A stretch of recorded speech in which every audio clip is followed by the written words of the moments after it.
대한민국 시사개보수 시간입니다. 오늘도 박지훈 변호사, 개그맨 강성범 씨 나왔습니다. 어서 오십시오. 안녕하세요. 안녕하세요.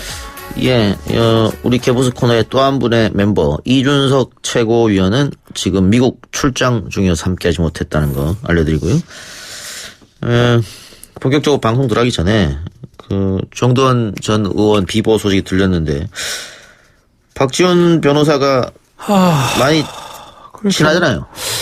뭐 방송을 같이 좀 오래 했었고 뭐 친분 관계가 좀 있어서 제가 너무나 좀 당황스러워서 제가 좀 전에 무슨 생방송 뭘 하다가 말을 잠시 못했습니다. 너무 좀 충격적인 소식이라서 그래서 뭐 어떤 뭐 개인적 뭐가 있는지는 잘 알 수가 없지만 하여튼 아주 비보입니다. 최근에 방금 들어온 소식에 의하면 또 우울증을 평소에 앓고 있었다. 또 과거에도 한번 극단적 선택을 시도한 적이 있었다. 이런 기사가 나오던데 우울증 치료를 하고 있었다고 했거든요. 그 얘기도 뭐 저도 개인적으로 들은 적이 있는데요. 우울증 치료는 하다가 멈추면 이제 문제가 됐다고 정신과 전문의들이 말을 많이 하더라고요. 뭐 그런 상황인지는 아닌지 확인이 안 되기 때문에 모르겠지만 만약에 그게 원인이 됐다면 그것을 멈췄지 않을까 이런 좀 안타까운 생각이 많이 듭니다. 이 강성범 씨는 정두원 전 의원과 아니 그냥 뭐 방송에서 뵌 정도인데요. 마음 아프네요. 어쨌든 명복을 빌겠습니다. 그래요. 또 소식이 들어온 대로 알려드리고요. 자세한 소식은. 자, 18일에 여야 5당 대표 회동이 예정돼 있습니다. 이것과는 별개로 종료 사흘 남겨둔 6.1 국회는 빈손으로 끝날 공산이 커졌습니다. 원래 19일 날 본회의를 열기로 했었는데 자유한국당과 바른미래당이 18일 날 정경두 국방부 장관 해임 결의안 표결을 하자. 그리고 19일 날 추경 처리 위한 본회의를 하자라고 이제 얘기를 해서 민주당이 그건 못 받겠다. 19일만 하자. 이렇게 해서 지금 크게 주장이 부딪히고 있는 실정인데 일단은 두 분은 정경두 장관 문제 어떻게 일단 저는 뭐 군에 좀 오래 근무를 해가지고 이게 결국은 군 기강 회의 예를 들면 해군 이함대 사령부의 허위 자백 또 삼척항에 목선이 들어왔을 때 아무도 몰랐다. 군 경계 실패. 여기에 대해서 국방부가 사과는 했습니다만 사과로 끝날 게 아니다. 국방부 장관이 물러나야 된다. 이 그렇죠. 거거든요. 심각한 부분은 맞아요. 잘못된 부분도 맞고 국방부 장관이 문책을 받아야 될 부분은 맞는데 그 문책이 이 시점에 해임이나 파면까지 가야 되느냐 이 부분이거든요. 사실 국방부 장관이 가장 중요한 부분은 어쩌면 뭐 이전에도 그런 일이 있었지만 뭐 전쟁에 유사한 상황이 생겼는데 그것을 캐치를 못했던가 아니면 작전 실패가 됐다든지 이런 거가 됐다면 뭐 해임 건의 이상도 돼야 되겠지만 조금 약해 보여요. 실제로 제가 봤을 때는. 그래서 김종대 의원 같은 경우에는 천안함 사건, 그렇죠. 연평도 제1연평해전 이때도 유임이 됐거든요. 유임됐다. 그 정도는 돼야 해임 건의할 정도의 거리가 우리 소위 말해 거리가 되는데 이 목선 부분 경계에 실패했죠. 그건 확실한데 그걸 해임까지 시킬 정도가 될 수 있을지 또 허위 자백 문제 이 부분 또 쉽게 그렇게 해임까지 갈지는 저는 조금 의문이 됩니다. 근데 이게 목적이 추경안 안 해주려고 그러는 거 아니에요? 왜 안 해주려고 그러죠? 추경안이 뭐 크게 잘못됐어요? 거기에 뭐 쓰면 안 되는 돈들이 막 들어가 있나요? 이거 해야 되는 거 아니에요? 야당은 그렇게 생각하는 것 같습니다. 아니 나라가 좀 돌아가야 될 거 아니에요? 그렇지 않아도 일본 때문에 힘든데. 반대하는데 그냥 반대를 못하니까 해임 건의안을 던져서 여당이 받지 못하는 카드를 지금 아니 그런데 지금 어제 우리 방송과 인터뷰한 오신환 의원이 표결해서 부결시키면 되는 거 아니야 얘기했거든요. 그래서 지금 표결하면 숫자상 부결될 가능성도 있어요. 그러면 해주지 그냥 그러면 민주당에서 그러면 18일 19일 양일 열어서 표결 붙이고 19일 날 본회의에 추경 처리하자. 그렇게 해도 되는 거 아닙니까? 물리적으로는 가능할 것 같은데. 어쨌든 이것도 정치적 행위니까. 그러니까 물밑에서 그 정도 교섭은 할 것 같은데 지금은 오신환 바른미래 원내대표가 했던 말이고 만약에 자유한국당의 뭐 나경원 대표라든지 정식적으로 제안을 하는 거라든지 뭐 이러면 모르겠는데 바른미래당이 뭐 캐스팅 보트 정도지 이게 뭐 결정할 수 있는 권한이 아니기 때문에 여당조차도 쉽게 결정 못하는 게 아닌가 생각이 듭니다. 저는. 빨리 좀 다 뭐 했으면 좋겠어요. 그게 그분들 할 일인데. 왜 그걸 자꾸 주고받고 하려고 그거를. 예. 아, 참. 다른 얘기 해보죠. 5당 대표가 대통령과 함께 18일 날 청와대에서 만납니다. 일본의 경제 보복 조치에 대한 대응 방안을 논의하자. 역시 위기일 때는 여야 할 것 없이 뭉쳐야겠죠. 아마 그래서 18일 날 모기를 한 것 같습니다. 일단은 이렇게 모이는 것 자체는 좋은 일 아닙니까? 좋죠. 뭐 언제부터 바랬던 거고 그래서 꼭 했었어야 되는 건데 근데 내용이 조금 달리 보이긴 해요. 오늘 나경원 원내대표 발언도 좀 그렇고 과연 이렇게 이 회의를 해서 청와대에서 어떤 얘기가 나올지 같은 목소리를 낼 수 있을지 오히려 예. 더 갈라진 모습이 보일지 않을지 그런 걱정은 좀 제가 드네요. 그래도 모인다는 건 되게 좋던데요? 그러니까요. 같이 모여서 이렇게 얘기하는 자체가 없었잖아요. 예. 이게 시작이라고 거의 생각하니까. 처음이죠. 예, 얘기들 좀 해야죠. 예. 일본은 아베 총리를 중심으로 해서 똘똘 뭉친 모습을 보이고 있거든요. 예. 우리도 이렇게 어려울 때는 이게 뭐 군사 안보도 안보지만 경제 안보도 안보 아니겠습니까? 뭉쳐가서 한 목소리를 내는 그런 모습을 보이는 것도 중요한 것이겠죠. 네. 18일 날 어떤 이야기가 나올지 좀 지켜보고요. 지금은 일본 정치인들이 지금 깔깔깔 하고 있을 거예요. 우리 하는 거 보면서 예. 자기들끼리 싸운다고 지금. 에이, 참. 창피해서. 좀. 일본의 통상 제 생각입니다. 예, 죄송합니다. 네. 자, 이 통상 보복 조치 이후에 초기에 우리 정부가 로키로 대응했습니다. 네. 침묵으로. 그런데 문재인 대통령의 발언 수위가 계속 높아지고 있어요. 네. 높아지고 있는데 이를 두고 나경원 원내대표는 일본에 대한 강경 발언을 자제하라. 무능한 선조의 길을 걷지 말라. 이렇게 얘기했는데 이건 어떻게 받아들여야 합니까? 그 선조가 뭐 우리 조상이 아니고 임진왜란 선조를 말하는 것 같거든요. 그렇겠죠. 그렇죠. 네, 선조가 강경책을 했기 때문에 일본하고 임진왜란 때 잘못했다는 뉘앙스로 얘기를 하는 것 같아요. 뭐 협의할 건 협의하고 하야할 건 하야하라는데 저는 비유가 좀 맞지는 않는 것 같습니다. 우리 입장에서 일본을 두둔하고 대통령을 조금 무능한 것처럼 비교를 하는 거잖아요. 예, 예. 그래서 이거는 우리 강성범 씨가 금방 그 창피하다. 일본 그 얘기를 했는데 정말 그런 상황이거든요. 이럴 때일수록 사실 뭉치는 게 맞지 않나 싶어요. 정치인의 가장 큰 목적은 나라를 위하는 거 아닙니까? 네. 나라 잘 되길 바라고 그쪽 방향으로 이끌어가야 되는 건데 지금 그렇게 얘기해서 얻을 게 뭐예요? 얻을 게 뭡니까? 그러면 대통령이 아이고 미안합니다. 잘못했어요. 아이고 좀 저 경제 그 제재 조치 하지 마시고 예 용서해 주십시오. 이래요? 예. 뭐 어떻게 하라고 그러는 거예요? 이 뭉쳐가지고 같이 한 목소리를 내도 이게 흔들릴까 말까인데 여기서 분열되면 얼마나 좋아하게 저쪽에서는 바라던 대로 이렇게 하고 있는 거 아니에요? 정치적 이득하고 손해를 떠나서 지금 나라가 지금 흔들릴 위기인데 여기서 이미 이렇게 상황이 진행돼 버렸는데 여기서 대통령 헐뜯어서 뭐 할 거예요? 예.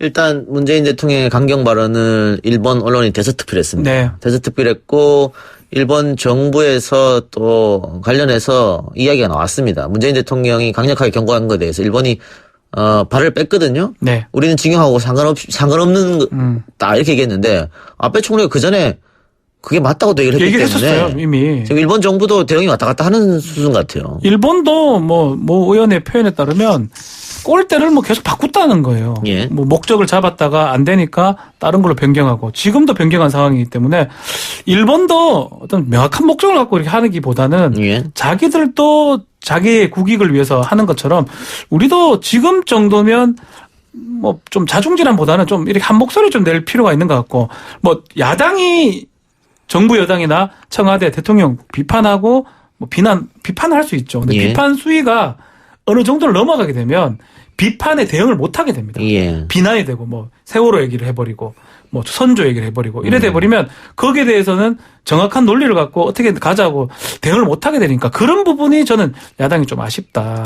지금 전문가들 이야기 들어보면 WTO에 본격적으로 가서 이야기를 하면 일본이 상당히 불리해진다. 네. 이거는 WTO 자체가 뭐 그렇지 않습니까? 자유무역 하라고 만든 게 WTO인데 네. 당연히 지금 위반 상황이 많잖아요. 지금 예. 본인들이 얘기했던 뭐 북한 문제도 다 지금 거짓말로 드러나고 있죠. 예. 하지 말라고 자꾸 그 얘기들을 하는데 사실은 그 해결 방안이 빨리 마련해가지고 하라고 하는데 그렇게 쉽게 해결될 거면 일본이 이걸로 건드렸을까요? 예. 이게 되게 억울한 상황이고 지금은 우리가 뭉치는 것밖에 방법이 없을 것 같은데 자꾸 저기서 이렇게 헐뜯고 흠집내고 어떻게 보면은 거기서 연봉을 받으시나 예. 왜들 그러시는지 모르겠어요? 지금 일본이 국내 여론조사를 하면 한 6대2 정도로 한국 제재 잘했다라고 여론조사 결과 나오고 있거든요. 아베 정권을 지지하는 6대2는 쪽에서는 뭐예요? 8대2도 아니고? 나머지는 모른다. 모른다. 네. 네. 저한테는 자세히 설명해 주세요. 가만히 좀 계실래요? 예, 알겠습니다. 말씀하십시오. 그리고 아베 정권을 지지하는 계층에서는 한 70%, 그렇죠. 80%가 찬성한다고 나오고 있습니다. 네.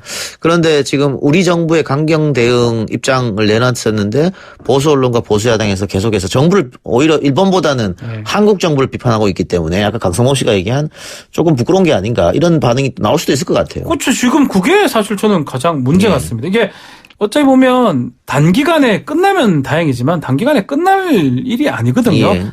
참의원 선거 끝나고도 다시 중의원 선거도 있고 하기 때문에 12월 달에 있죠. 기조를 유지할 가능성이 높습니다. 그렇다면 우리도 어떤 꾸준히 준비를 해야 되고 뭐 반도체 부분도 뭐 소재 부분도 해야 되겠지만 예. 그걸 떠나서 뭐 우리 불매 운동이라든지 우리 국민들이 해야 될 부분들이 있잖아요. 예. 그게 만약에 일본 상인이나 일본 여행 그 관광 업체에 약간 먹힌다면 그때가 되면 일본 자국 내에서도 여론이 좀 바뀔 가능성도 있는 거거든요. 그러니까 이런 그 국민 행동을 막 시끄럽게 할 필요도 없을 것 같아요. 네.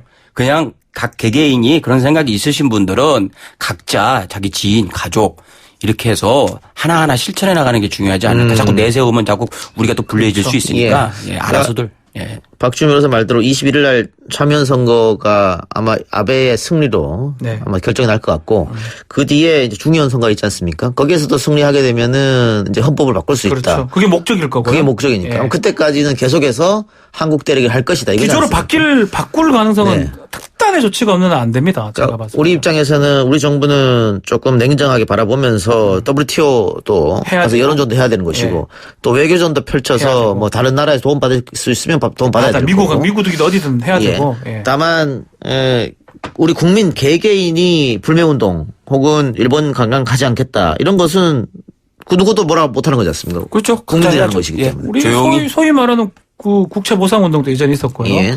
또 IMF 때는 금모으기 운동. 이건 누가 뭐 하라고 그게 강요한 게 아닙니다. 예. 하다 보니까 외국에서 또 관련해서 봤을 때는 한국 국민들 이런 것들을 하고 있구나. 그래서 그게 뭐 100% 효과가 있었다고 보기는 어렵지만 그게 긍정적 효과로 갔다고 저는 생각이 들거든요.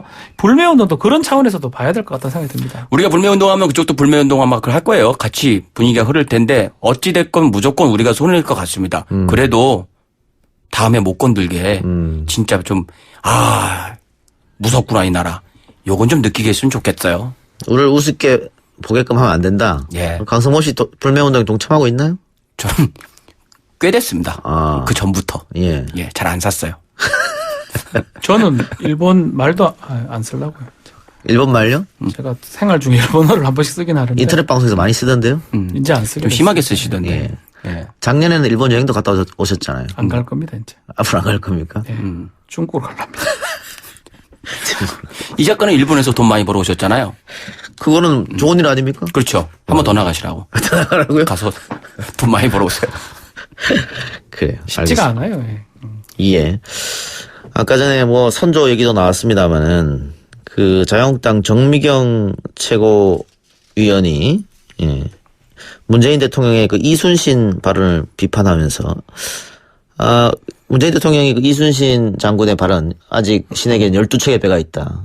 이 이야기 한 것 같아요. 네. 근데 그거를 비판하면서 한 대의 세월호가 있다. 그렇죠. 이순신 장군보다 문재인 대통령이 낫다. 그렇죠. 웬일로 칭찬하나 싶었는데 알고 보니까 뒤에 한 대의 세월호로 모든 걸 했다. 이런 뉘앙스거든요. 그러니까 그 세월호로 정권 잡은 거 아니냐 이런 것 같은데 아직 세월호 참사로 인해서 고통받는 분들이 많이 계시거든요. 근데 막말이라고 봐야 예. 됩니다. 이거는. 항상 얘기하지만 사람 목숨이 특히 아이들 300명이 넘게 그렇게 됐는데 조금이라도 좀 이렇게 어른으로서의 또는 사람으로서의 인간성으로서의 그런 거 생각이 있으시면 자꾸 세월호 팔아먹지 말라고 하시는데 그쪽에서 더 얘기를 하시는 것 같아요. 정치인들이 자꾸 잊을만 하고 그냥 가슴에 묻을만 하면은 자꾸 자기들이 꺼내면서 하지 말아야 될 소리예요. 이거는 유가족한테도 결례고 국민들한테도 결례입니다. 이거는. 자기들이 자꾸 꺼내갖고 자꾸 갖고 놀면서 장난하는 것도 아니고요. 애들 목숨이 그렇게 된 건데 그건 건드리지 맙시다 진짜. 그 자유한국당은 댓글을 인용했기 때문에 막말이 아니다. 아니 그러면 다 댓글 그러지 이용한다고 좀 하지 마요. 말도 안 되는 얘기. 제가 변호사지만 말장난을 왜 그렇게? 그럼 하다가 안 되면 이거 댓글이에요. 제 얘기가 아닙니다. 댓글입니다. 이런 말하면 다 통과되는데 이거는 예. 정말 말이 안 됩니다. 댓글이든 어쨌든 본인도 법조인이잖아요. 예. 검사 출신이시고. 예. 그럼 본인이 책임지고 한 말이고 그 부분이 문제가 되면 뭐 모욕죄라든지 명예훼손죄 책임을 져야 되겠죠. 우리 트위터에서 명예훼손 이런 문제 RT한다 그러죠? 네. 그것도 사실은 그것도 똑같아요. 똑같은 거잖아요. 그거를 RT했어요라고 아니고 RT하면 똑같은 글을 자기가 썼다는 효과거든요. 그거 대부분에서 인정한 거죠. 처벌받아야 되고 그러면. 예. 그렇기 때문에 자 그러면은 오늘 변호사니까 박지훈 씨가 아 그래요? 예 변호사입니다. 개그맨 아, 아닙니다. 그렇군요. 예 동료인 줄 알았어요. 박지훈 변호사입니다. 1910번입니다. 변호사 번호요. 네. 요즘 변호사가 근데 상당히 많아졌죠. 너무 많습니다. 네. 2만 명 넘습니다. 이 정치인들의 막말로 모욕죄 처벌 가능합니까? 가능합니다. 근데 형량이 낮습니다. 친고죄고 그래서 처벌이까지 되는 경우는 적지만 벌금 이상은 벌금. 가능할 것 같습니다. 그럼 내일 벌금은- 뭐예요? 안 낼 걸? 지금 저기 검찰에서 오라는데 안 가시잖아요, 애들. 빨리 가요. 왜 일반 국민들은 벌벌벌 떨면서 갈 텐데 법 위에 네. 들계시나? 알겠습니다. 시간이 없으세요? 오늘 두 분 말씀 여기까지 듣겠습니다. 수고하셨습니다. 감사합니다.